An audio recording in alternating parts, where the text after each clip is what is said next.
Bien, ¿cuántos están listos para recibir un mensaje de Dios en este día? Amén. Quiero empezar con una pregunta que de hecho le va a dar título a este mensaje. ¿Para qué creer en Dios?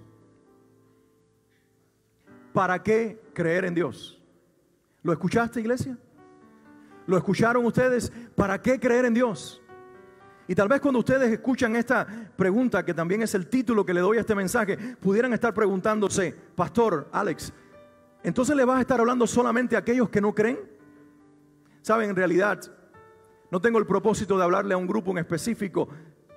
Tengo la intención de hablarle a cada persona que está aquí sentada en estas sillas, ustedes y a ustedes en casa o en cualquier lugar donde están conectados. No importa si creen o no creen, aunque debo confesar que el Señor puso en mi corazón que le hablara específicamente a ustedes en este día, a ustedes los creyentes.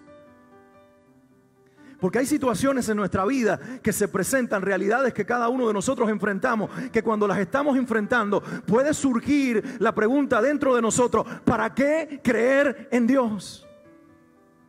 Por ejemplo, el joven cristiano, como cualquiera de los muchachos que están aquí, como cualquiera de estos jóvenes que están sentados aquí, fieles al Señor, que aman a Cristo, que creen en Él, pero que sin embargo después ven a sus amigos de la universidad o del colegio, del high school, que obtienen mejores escolaridades que ellos, o scholarship, o becas, debo decir en español. Y resulta que estos que son fieles a Dios y también se esforzaron en sus estudios, ven como otros llegan más lejos que ellos, aparentemente. O el joven soltero, fiel a Dios, que está orando por tener una relación con una muchacha conforme a la voluntad de Dios, ve que sus amigos disfrutan de relaciones sentimentales, o la muchacha también tienen sus novios o sus novias, y ellas o ellos jóvenes se preguntan: ¿para qué creer en Dios si a mí aparentemente no me está funcionando ni en lo profesional, ni en lo sentimental, ni en muchas áreas de mi vida? O quizás es la pregunta que se están haciendo en este momento en algún hospital o frente a la cama de algún hijo enfermo, algún padre y madre creyentes también que están lidiando o luchando con la enfermedad tal vez crónica y terminal de un hijo, y se preguntan: Señor, ¿para qué creer en ti si el milagro no llega y los médicos diagnostican lo peor? ¿Les puedo poner otro ejemplo más? Tal vez es la pregunta que se hace una mujer cristiana que se congrega cada semana, que sirve en la iglesia, que va a un grupo pequeño, que lee la Biblia, que le cree a Dios, pero que ahora sostiene en su mano la carta de divorcio que el esposo le entregó, abandonándola. Y se pregunta: ¿para qué creer en Dios? ¿O es el hombre fiel? Fiel a Dios, fiel a su familia, íntegro en todos sus caminos, y sin embargo tiene crisis financieras que lo están hundiendo y lo están ahogando. Y viene el pensamiento: ¿para qué creer en Dios? Mientras yo pongo cada uno de estos ejemplos, a lo mejor ustedes ni tan siquiera me escucharon los míos, porque ya armaron los suyos propios. Es más, ni tan siquiera a lo mejor tuvieron que imaginarse una situación específica en la cual ustedes algún momento se pregunten: ¿para qué creer en Dios? Porque a lo mejor ya la están viviendo. Y ya las circunstancias les han dicho en algún momento: ¿para qué creer en Dios? Si no te está funcionando en la vida la fe que aparentemente tienes. Y ustedes dirán: Pastor, eso es imposible. Mi fe es tan robusta y tan firme que yo jamás me haré esa pregunta. ¿Sabes? Hoy yo no vine a cuestionar si te la has hecho o no. Hoy vine a hablarte si has en algún momento pensado esto. Porque Dios jamás se irá de tu lado, inclusive cuando tú y yo nos hagamos esta pregunta, porque Él sabe que la lucha entre la realidad y lo natural con la fe nos pone a nosotros en una encrucijada donde se levanta una pregunta que alguien más nos hace o nuestra conciencia nos hace: ¿para qué crees en Dios? Al salmista le dijeron varias veces: ¿dónde está tu Dios? Aparentemente no tenía razones para creer en Dios, y sus vecinos, parientes, conocidos le decían: ¿dónde está tu Dios? Porque aparentemente en tu vida no vale la pena tu fe, no hay respaldo de Dios para ti. Saben, quiero invitarles en este día a cambiar un poquito la pregunta, y en lugar de preguntarnos por qué o para qué creer en Dios, vamos a preguntarnos por qué. ¿Por qué creer en Dios? Aleluya. ¿Cómo puedo yo enfrentar la vida con su realidad que no puedo cambiar y a pesar de eso creerle a Dios? ¿Alguien se quiere hacer esa pregunta conmigo en este día? Porque tengo 4 razones que compartir con ustedes en las cuales la palabra de Dios me ayuda no a entender o a ir o a apelar a una fe falsa o facilista o de negación donde yo niegue realidades, porque creo que todos tenemos que ponernos de acuerdo. En la vida hay demasiadas situaciones de toda índole en la cual nosotros nos preguntamos, Señor, ¿por qué esto está pasando? Pero quiero invitarte a entender que aunque tu fe no cambie la realidad en este día, tu Dios quiere hacerte tan fuerte creyendo en Él, que aún con realidad y todo, tú puedas seguir firme en Él para la gloria de su nombre y para la bendición de tu vida. El primer argumento que quiero compartir con ustedes: creo en Dios porque solamente en Él encuentro mi origen. ¿Lo escuchaste? Creo en Dios porque solamente en Él encuentro mi origen. Es decir, lo que acabo de yo afirmar frente a ustedes es lo siguiente: yo y ustedes, todos los que estamos aquí y todos los que están en casa, no somos el producto de la casualidad. Y eso es una buena noticia. No somos el producto de la casualidad. A lo mejor dice, pero mis padres me dijeron que yo fui una mala noticia. O mi familia me dice que el día que mi papá y mi mamá se enteraron que ella estaba embarazada de mí, yo fui un susto. Que yo no fui planificado o planificada. ¿Cómo tú me vas a decir, Alex, hoy que yo no soy el producto de la casualidad? Tal vez fuiste para ellos una casualidad, pero para Dios fuiste elaborado y diseñado primero en su mente, luego en su corazón y luego en el vientre de tu madre, para que hoy fueras la mujer y el hombre que eres. Si van a aplaudir la iglesia, ayuden a Levi y a los demás y denles todo un aplauso al origen de nuestra existencia, al Dios de nuestra vida. ¿Sabes? Él peleó por ti y por mí. Un aborto espontáneo o un aborto programado no nos quitó del camino. Yo siempre pienso que entre mi hermana y yo hubo un hermano que murió y que no pudo nacer, porque mi madre no pudo retenerlo en el vientre. Y digo, ¿cómo es posible que no fui yo? Porque Dios quería que Alex naciera. Y a lo mejor sucedió contigo también. Él es tu origen. Escucha estas palabras que el salmista dice en el Salmo 139, versículos 13 al 16. Uno de mis pasajes favoritos en la Biblia. Dice, tú creaste mis entrañas. Me formaste en el vientre de mi madre. Te alabo porque soy una creación admirable. Te dijeron feo, fea, tonto, tonta. No, Dios dice, tú eres una creación admirable. Él no te llama gordo o flaco. Él te llama creación admirable. Tus obras son maravillosas. Hay un estallido de alabanza de este hombre que reconoce que fue ideado en la mente de un Dios que no solamente es extremadamente sabio, sino que es todo amor. Y dice, y esto lo sé muy bien: mis huesos no te fueron desconocidos cuando lo más recóndito era yo formado, cuando lo más profundo de la tierra era yo entretejido.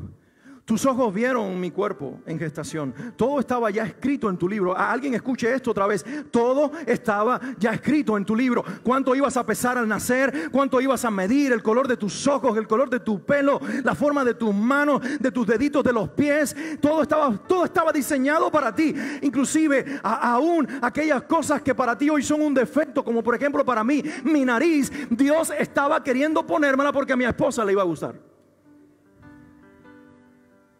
Y yo recuerdo a los 14 años haberme despertado con una nariz más grande de lo normal y quejarme delante de Dios por eso que me había hecho. Yo no entendía que Él estaba preparándome a mí para que a mi mujer le gustara mi nariz.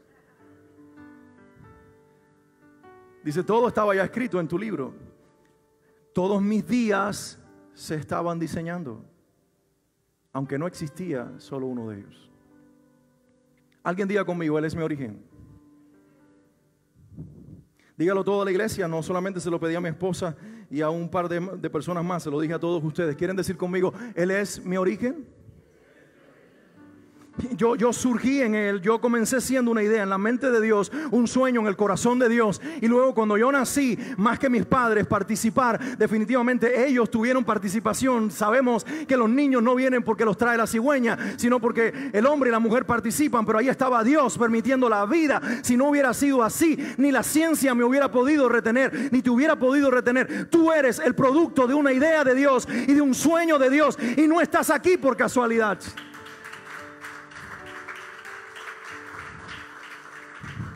Levantarme cada día con esta realidad me hace entender que yo no tengo razones para deprimirme, aunque vengan problemas a mi vida. Pero quiero darle 3 razones más.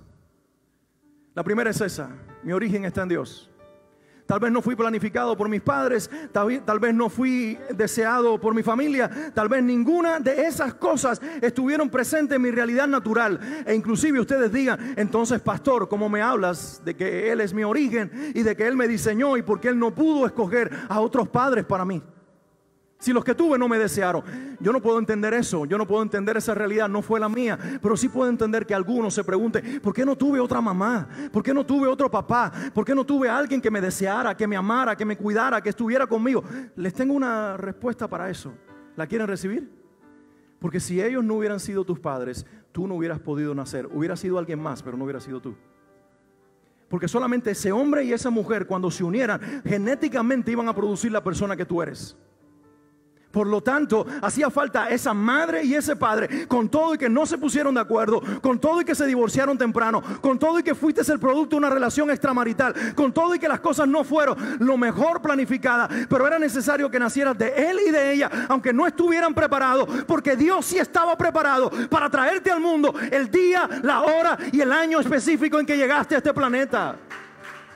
Alguien tiene que liberarse de la idea de que no fui deseado. En la tierra tal vez no, pero en el cielo te amaron lo suficiente como para volverte una realidad en la tierra.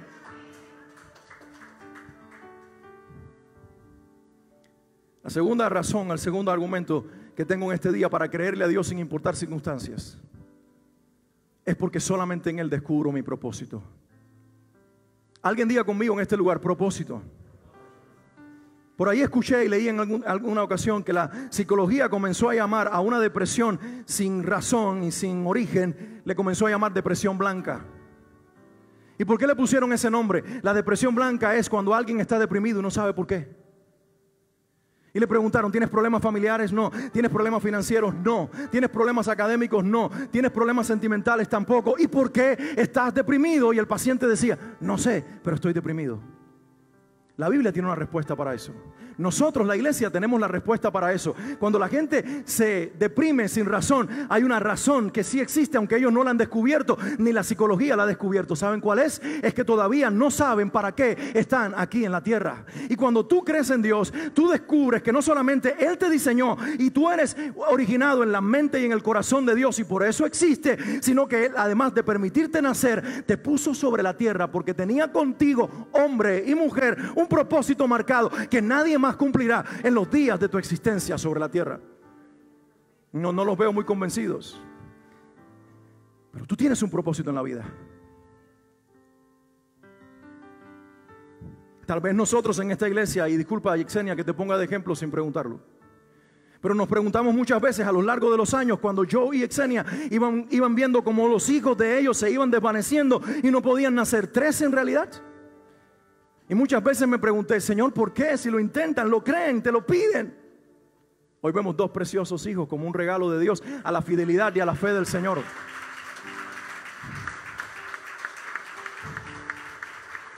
Pero todavía está la pregunta en pie: Señor, ¿y para qué entonces permitir que 13 no llegaran y se fueran? Y tal vez esta sea una posible respuesta.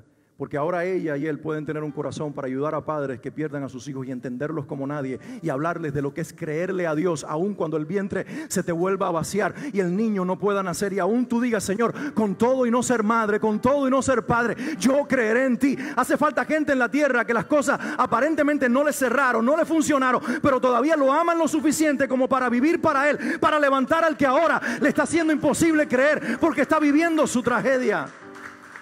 En otras palabras, aún tus tragedias de ayer son el propósito de hoy para ayudar a alguien por medio de tu vida a encontrarse con Dios y amarlo a pesar de que no tenga razones para hacerlo.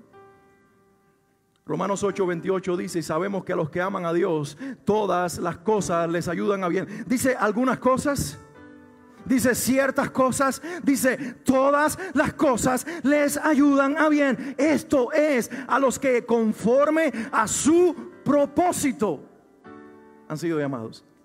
¿A quiénes les ayuda bien?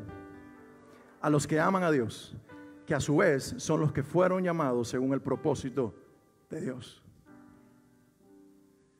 Quiere decir que las cosas que a ti no te funcionaron ni a mí, las puertas que se nos cerraron en la cara, en las narices, la gente que nos traicionó, los planes que se nos frustraron, las situaciones que no vimos cambiar, e inclusive los triunfos, las victorias y los logros también, todo, la suma de lo bueno y de lo malo, de lo positivo y de lo negativo, Dios está permitiendo que sucedan en nuestra vida, aunque alguien más lo armó, o aunque se hayan cocinado en el mismo infierno. Dios le dice a Satanás: está bien, cocinero, prepárame esa cena para esa mujer, para ese hombre, porque lo que tú estás hoy envenenando será la comida del presente para el propósito del mañana, aunque tú querías destruirlos. Dios ayudando todas las cosas para el bien. Aún tus derrotas, y hablo de derrotas porque son las cosas a las cuales no les damos bienvenida, las situaciones difíciles, los momentos difíciles, las victorias, todos decimos amén, pero es la suma de lo uno y de lo otro donde Dios obra, porque todas las cosas ayudan para bien de los que han sido llamados conforme al propósito de Dios. Jeremías 1:5 es mi versículo con el que el Señor me llamó al ministerio pastoral hace más de 20 años atrás. Y que también es el favorito de Michi, ¿verdad, Michi? Jeremías 1:5 dice: antes de formarte en el vientre, yo te había elegido. Antes de que nacieras, ya te había apartado. Te había nombrado profeta para las naciones. ¿Saben qué le está diciendo el Señor a Jeremías? ¿Y qué te dice a través de Jeremías a ti y a mí? Mira, tú no eres, una vez más, el producto de la casualidad. Yo te permití nacer, te permití formarte. Yo te estaba formando en el vientre de tu madre. Yo estaba cuidándote. Las enfermedades que ella tuvo no te mataron a ti. Los problemas alrededor de su vida no te aniquilaron. Todo estaba atentando para que tú murieras en el vientre. Pero yo permití que tú nacieras, porque no solamente quería que nacieras, tenía propósito y asignación para ti después que nacieras. Tú dirás: pastor, pero llevo 70 años, 60 años, 50 años haciendo siempre lo mismo, cargado de monotonía, el mismo trabajo, viviendo para ganar dinero, para pagar mis cuentas, para quedarme sin dinero, para volver a trabajar, y eso es todo, eso es propósito. No, escúchame, hay gente que a los 80 años comienzan a ver el cumplimiento de sus propósitos. ¿De qué me hablas? Te hablo de Caleb acercándose a Josué. Mira, Josué, el monte que está allí, Moisés me lo prometió, o Dios le dijo a Moisés que ese era el monte mío. Ese mismo monte que ahora voy a conquistar, que me fue dicho cuando tenía 45 años, ahora tengo la misma fuerza que cuando tenía 45 años. ¿Crees tú que hablaba de una fuerza física? Si yo sé que yo con 44 años que voy a cumplir no tengo la fuerza que tenía a los 20 años. ¿Cómo alguien que está en los 80 años va a hablar de una fuerza que supuestamente tiene, pero que estoy seguro que no tenía? No está hablando de fuerza física, está hablando de la fuerza del alma, porque los propósitos te hacen estar vivo hasta que tú no los alcances. Y dice: y con la fuerza de Dios fue y conquistó Hebrón. Y desde entonces ese monte es de Caleb y su familia. Porque hubo un hombre que no se murió hasta que vio el sueño prometido hecho realidad. Ora hasta que Dios te muestre su propósito con tu vida. Y aunque se tardare, la visión se cumplirá. Escríbela en algún lugar. Dios te dijo que lo haría y Él lo hará. Aunque seas un anciano o anciana encorvada, en ese momento Dios lo hará. Moisés tiene 80 años. A los 40 años mató a un egipcio. Dejó de ser príncipe y se fue al desierto. Y vivió 40 años más en el desierto. Ahora tiene 80 años. Él está preparando el retiro, no, la muerte. Y de momento llega Dios y le dice: hey Moisés, tú eres el hombre idóneo para liderar a mi pueblo y sacarlo de todo el yugo de Egipto. ¿Yo? ¿Este anciano pastor de 80 años? Sí, tú. ¿Por qué no me llamaste a los 40 años y me hubiera ahorrado el muerto? ¿Por qué no me llamaste cuando tenía toda la fuerza? Alguien me dijo esto en una ocasión y lo he leído por algún lugar también en varias ocasiones. Moisés pasó 40 años pensando que era alguien, para luego pasar 40 años descubriendo que no era nadie, para luego pasar otros 40 años, porque vivió 120 en total, descubriendo que Dios lo era todo. Y a lo mejor tú ves que tu propósito se detiene, y es que Dios te está liberando de ti mismo para que ya no vivas más para ti, sino para Él. Los propósitos no tienen que ver con nosotros, tienen que ver con Dios. El tercer argumento de por qué creerle a Dios, aparte de que Él es el origen y el propósito de nuestras vidas, es porque cuando creo en Dios puedo confrontar mi realidad con la fe. Quiero rapidito que hagan un ejercicio de memoria y recuerden qué realidades han vivido hasta el día de hoy que no han sido muy positivas. No quiero deprimirlos. Quiero que ahora eso que ya vivieron y lo próximo que vivirán, que no será tan agradable tampoco, ustedes lo confronten con algo que Dios nos dio, que es una sustancia que sostiene nuestra relación con Dios, por llamarlo de alguna manera, se llama la fe. Solamente cuando creo en Dios tengo la fe para enfrentar las situaciones que yo no puedo cambiar, pero a través de las cuales Dios me permite atravesarlas, creyendo que en algún momento serán cambiadas y se terminarán, porque las situaciones son temporales, pero Dios es eterno. ¿Y qué nos permite creer eso? La fe. Es por la fe. Es por la fe, dice el libro de los Hebreos capítulo 11. Es por la fe que algunos conquistaron reinos, echaron abajo murallas, derribaron gigantes, cerraron boca de leones, caminaron por el fuego. Pero dice también por la fe, algunos murieron aserrados o crucificados, o pasaron hambre, o vivieron en cuevas, o tuvieron frío. ¿Cómo? Sí, estos que aparentemente no lograron nada, están en la misma lista de los que lo lograron todo, porque todos, los que callaron y cerraron bocas de leones, los que pasaron por el fuego, los que partieron el mar en dos, y también los que estuvieron en cuevas, con hambre, con frío, y murieron por Cristo, cada uno de ellos se sostuvo, dice el autor de la carta en el capítulo 11 de Hebreos, se sostuvieron como viendo al invisible. ¿Qué los sostuvo? ¿Su realidad? No, lo sostuvo una realidad mayor, la que les permitió Dios ver por la fe. Cuando Dios abre tus ojos de la fe, tú puedes ver esta realidad, pero ves una que está superpuesta, que es la realidad de la fe, y entonces le llamas a lo natural temporal y a lo eterno lo llamas por su nombre, precisamente lo que es para siempre, lo que es de Dios y lo que permanece. Jesús dijo estas palabras, Juan 16:33.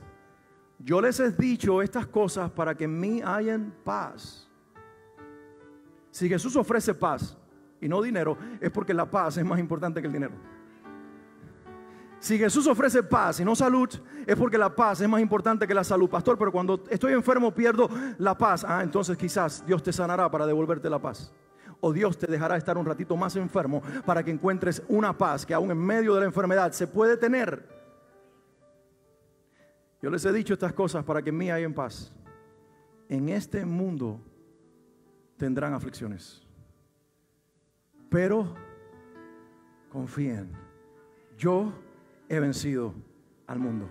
La palabra confianza, en la versión que tengo aquí dice anímense. La palabra ánimo y la palabra confianza son un sustituto correcto o un sinónimo de la palabra fe. Lo que está Jesús diciendo es, en el mundo sí tendrán aflicciones, pero créanme, porque yo he vencido al mundo. Fátima, mientras oramos por ti y todo tu quebrantamiento de salud, yo sé que tú a veces dices, ¿por qué ya no se quita esto, Señor? Y nosotros te entendemos y oramos por tu sanidad y la estoy pidiendo para que sea levantada. Pero mientras eso viene de camino, el Señor te está diciendo, ten ánimo. En este mundo sí vas a tener aflicciones, pero confíame, porque yo he vencido a esa diabetes en el nombre de Jesús.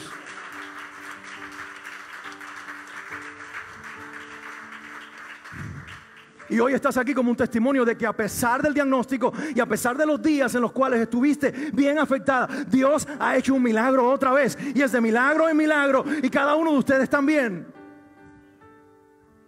Porque es Dios diciéndonos, en ningún momento les ofrecí una vida en la cual los problemas estuvieran ausentes, porque los problemas son parte del paquete de esta vida. La enfermedad, la muerte, las carencias, las divisiones interpersonales y familiares iban a ser parte de la realidad. Las enemistades, los odios, las contiendas, las envidias de las personas iban a ser parte del paquete. Pero mientras todo eso se arma alrededor de tu vida, el Señor te dice, confía, porque yo he vencido al mundo. Hay dos formas de entender esto. Número uno, que Dios nos da la fortaleza en el problema. Y número dos, que el Señor nos está anunciando de que el problema en algún momento se terminará y entonces las cosas cambiarán. Y las dos son verdades. Él te va a dar fuerza en el problema y Él te va a sacar del problema. Él es el Dios que permite que los amigos de Daniel, Sadrach, Mesach y Abednego entren al fuego. ¿Lo recuerdas? Ellos le dicen al rey: Rey, ¿sabes qué? Nuestro Dios puede librarnos del fuego. Pero luego dicen: pero si aún Él permitiera que nosotros entráramos en el fuego, con todo no lo negaremos. Y es que Dios estaba preparando lo segundo. Dios no los libró del fuego, pero Dios los libró en el fuego. Muchas veces nuestra fe quiere que nosotros vivamos lejos del fuego, pero Dios a veces nos pone en el fuego para mostrar que en el fuego no solamente estás tú y dos más. Hay un cuarto que es el Hijo de Dios que está contigo paseándose en medio de las llamas, porque aunque estás en el fuego no arde en ti, y la causa es que el Señor de todo y de todos está a tu lado para que lo que estaba diseñado para destruirte no te destruya.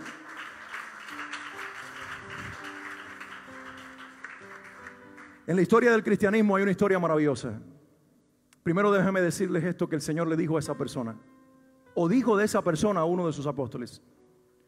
Está hablando con Pedro y le está diciendo: Pedro, llegará el día en que tú querrás vestirte y no lo podrás hacer por ti mismo, sino que te llevarán a donde tú no quieres que te lleven. Y dice el escritor, y esto decía de la manera en que Pedro iba a morir, porque a Pedro lo arrastraron a una cruz y lo crucificaron cabeza abajo, porque él dijo: no soy digno de ser crucificado como mi maestro. Y dice la Biblia que ahí el Señor estaba describiéndole que él iba a ser asesinado y que no iba a morir de muerte natural. Y Pedro entonces, medio preocupado por lo que el Señor acababa de profetizarle, porque esas no son las profecías que nosotros queremos escuchar, entonces se vira y le dice: ¿y qué de este? Y ahí estaba Juan. Juan era el más joven de los apóstoles. Y el Señor le dice: ¿y qué si yo quiero que este esté vivo hasta que yo regrese? Y dice que se creó una tradición en la que se decía: este no morirá. Pero no era eso lo que el Señor estaba diciendo. Lo que el Señor estaba diciendo es que Él, antes de morir, verá el final de todas las cosas, porque le daré el privilegio de ver el Apocalipsis, y Él cerrará los ojos cuando vea cielo nuevo y tierra nueva, y a mí, el Hijo de Dios, regresando para levantar una iglesia sobre la tierra. Juan se fue viendo el capítulo final y dejándolos a nosotros en la revelación de Apocalipsis. Se cree que vivió más de 90 años y que murió cerca del siglo II. Había discípulos de Él que estuvieron cerca de Él, que escribieron en el siglo II acerca del apóstol, el último de los que murió. Pero ¿por qué vivió tanto y no murió temprano como los demás? Porque se dice que cuando el emperador romano mandó a hervir una caldera de aceite hirviendo y trajeron a Juan para echarlo en ella, está ahí en la tradición cristiana, y yo creo que es una verdad. En presencia de todos lo tiraron en medio de aquella caldera de aceite hirviendo para freírlo como si fuera un animal. Y dice la tradición o la historia que cuando cayó en aquella caldera no pudieron matarlo, y lo vieron salir a la superficie y quedarse en medio de aquella caldera hirviendo sin morirse. Y el emperador dijo: saquen a ese hombre de aquí. Y por eso fue que lo desterró a la isla de Patmos, donde tuvo la revelación del Apocalipsis, donde posiblemente después lo tuvieron que sacar porque no se acababa de morir. Y dice la historia que murió entre los cristianos de Éfeso, para los cuales fue su apóstol. Cuando Dios tiene un propósito con tu vida, y cuando Dios te dice confía, es porque Él puede llegar hasta las últimas situaciones y condiciones, y aún de lo que tú no puedes librarte humanamente, Él te librará si su propósito es sacarte de las mismas entrañas del fuego o de una caldera llena de aceite hirviendo. ¿Alguien lo puede creer en este lugar? Porque ustedes me están mirando como un niño cuando su papá le habla de dragones que sueltan fuego por la boca y de historias de Pegasos que vuelan. Yo no estoy contando algo que no sea cierto. Las páginas de la Biblia y la historia del cristianismo muestra a un Dios que cuando quiere darte vida, aún en medio del diseño de muerte, te hace vivir. Pablo llegó a una ciudad predicando el evangelio y algunos crearon una situación alrededor de él. Se levantaron las personas, tomaron piedra y lo apedrearon hasta dejarlo por muerto. Y cuando lo vieron sangrando y muerto, dijeron, ya terminamos con él, y se fueron. Y solamente los discípulos del Señor, unos cuantos, poquitos, se quedaron alrededor de Pablo, tal vez llorando la muerte del apóstol a sus 50 y tantos años. Y cuando todos se fueron, Pablo dice, la Biblia, lo pueden leer en el libro de los Hechos, que se levantó ensangrentado, golpeado hasta la muerte, se sacudió el polvo y les dijo, vamos muchachos, que tengo que salir de aquí. ¿Quién hizo eso? ¿A ustedes nunca le han roto la cabeza con una piedra? Porque a mí me la rompieron 2 veces. Y uno se siente aturdido. Una vez me dieron aquí y otra vez aquí jugando pelota, y unos bandidos que estaban por allí se dieron gusto tirándonos piedras y me rompieron la cabeza tratando de proteger a un amigo. Y lo que yo sentí fue impresionante. El mundo se me fue. Una sola piedra. Una sola piedra. Imagínense a Pablo, apedreado, completamente muerto en el suelo y levantándose, porque el Señor le dijo, en el mundo tendrás aflicción, pero confía, yo he vencido al mundo. ¿Alguien puede creer eso en este día? Solo Dios me da la fe para enfrentar mis realidades, sabiendo que las realidades que yo no puedo cambiar, Él me sostiene en ellas, y Él también las termina sacándome de ellas con la victoria del nombre de uno solo, Jesús. A Él sea gloria en medio de la iglesia por los siglos de los siglos. Amén.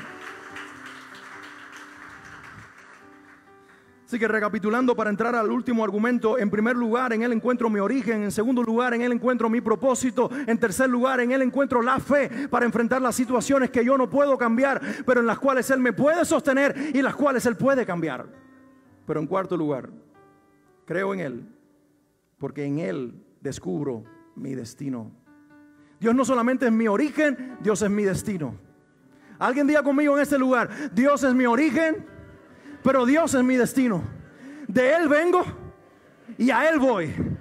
Él me trajo y Él me traerá y Él me buscará de nuevo. Yo vengo de Dios y me encontraré con Él. Él es mi origen y Él es mi destino. ¿Alguien lo cree en la iglesia? Pastor, ¿y cómo me ayuda eso ahora? Me da esperanza. Cuando yo sé que estoy camino a encontrarme con Dios, recibo esperanza. Alguien diga conmigo, esperanza. Diga toda la iglesia bien fuerte, esperanza. Si Esperanza está en casa viéndonos, se despertó, se lo aseguro. Miren lo que la Biblia dice, 1 Corintios 15, 19 al 21. Si la esperanza que tenemos en Cristo, presten atención a este versículo un momentito. Si la esperanza que tenemos en Cristo fuera solo para esta vida, seremos los más desdichados de todos los mortales. Lo cierto es que Cristo ha sido levantado de entre los muertos como primicias de los que murieron. De hecho, ya que la muerte vino por medio de un hombre, también por medio de un hombre viene la resurrección de los muertos. Pablo está escribiendo estas letras y él dice, la fe en Cristo no solamente nos debe servir para el diario vivir y las luchas del hoy, sino que la fe en Cristo tiene que ser puesta en alguien que no solamente vivió y murió, sino que también resucitó, porque en su resurrección está mi resurrección y en ello conlleva mi esperanza. Esperanza. ¿Sabes? Saber que vamos a vivir 70, 80, 100 años y después morirnos y dejar de existir. ¿Sabían ustedes que el budismo es la religión del ateísmo? Por eso prolifera en China comunista.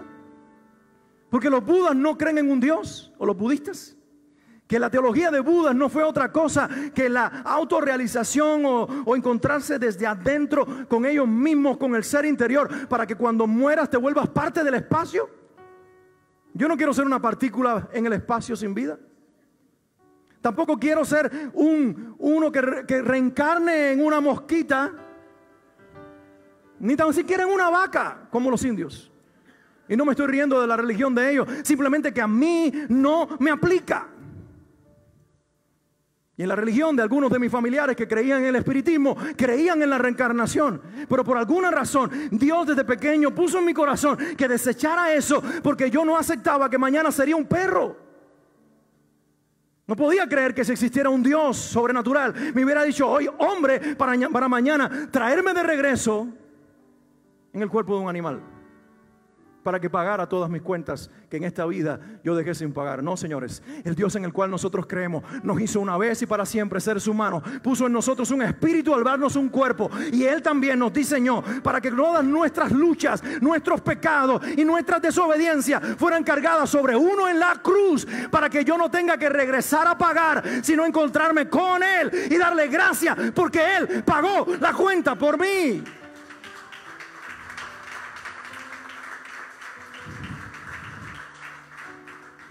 Creer en Dios me da esperanza, que hoy Él me sostiene y mañana lo veré cara a cara, que no pasaré la eternidad quemándome en el infierno, ni que tampoco dejaré de existir, sino que tengo una existencia y tengo una morada, tengo una habitación o tengo una mansión. Algunos dicen, tiene una mansión, yo quiero un cuarto nada más, pero que mi papá, Dios, sea el anfitrión en la casa.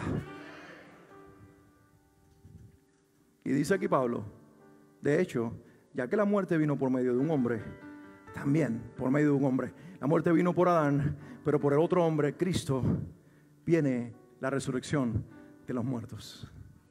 Y eso para mí es esperanza. ¿Alguno de ustedes le tiene miedo a la muerte? Porque si lo tienes, oro por ti hoy que pierdas el miedo a la muerte. Porque si estás en Cristo, aun cuando mueras, resucitarás.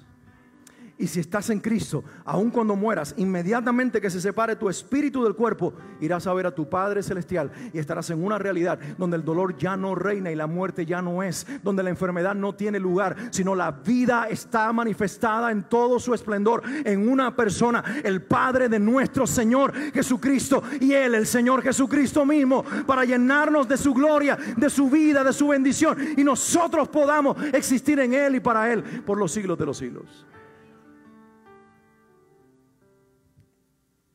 Si es posible que como creyentes nos preguntemos en algún momento, ¿para qué creer en Dios? Porque a veces cambiamos la mirada y lo dejamos de mirar a Él para mirar realidades y circunstancias. Porque la vida nos golpea duro. ¿Alguien se identifica conmigo? Nos arrebata gente que amamos. Perdemos cosas que tenían valía para nosotros. Nos cierran puertas que aparentemente pensábamos que estaban abiertas. Y cuando todo eso sucede, miramos las situaciones y nos llenamos de esta pregunta: ¿para qué creer en Dios? Señor, me dejaste caer, ¿de verdad eres cierto? ¿Estás allí? Es la lucha entre la duda y la fe. Esa es nuestra vida imperfecta.